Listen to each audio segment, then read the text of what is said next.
BNP মহাসচিব মির্জা ফখরুল ইসলাম আলমগীরের বক্তব্য অযৌক্তিক নয় বলে মন্তব্য করেছেন দলটির স্থায়ী কমিটির সদস্য ইকবাল হাসান মাহমুদ টুকু।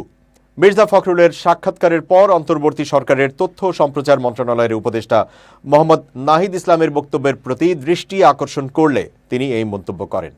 মঙ্গলবার বিবিসি বাংলাকে দেয়া সাক্ষাৎকারে বিএনপি মহাসচিব মির্জা ফখরুল ইসলাম আলমগীর বলেন, অধ্যাপক ডক্টর মোহাম্মদ ইউনূসের নেতৃত্বাধীন অন্তর্বর্তীকালীন সরকার নিরপেক্ষতা বজায় রাখতে না পারলে নির্বাচন করতে পারবেন না।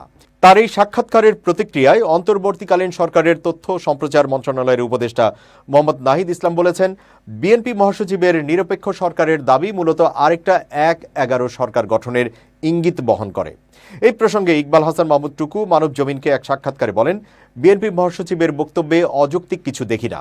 মহাসচিব বলেছেন, বাংলাদেশের ছাত্র আন্দোলনের নেতারা কোনো রাজনৈতিক দল গঠন করলে সরকার থেকে বেরিয়ে এসে তা করা উচিত হবে।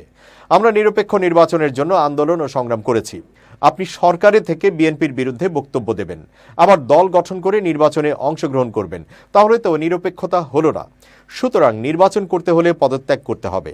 বিএনপি যত দ্রুত সম্ভব প্রয়োজনীয় সংস্কার শেষে জাতীয় সংসদ নির্বাচন চায় বলেও জানিয়েছেন ইকবাল হাসান মাহমুদ টুকু।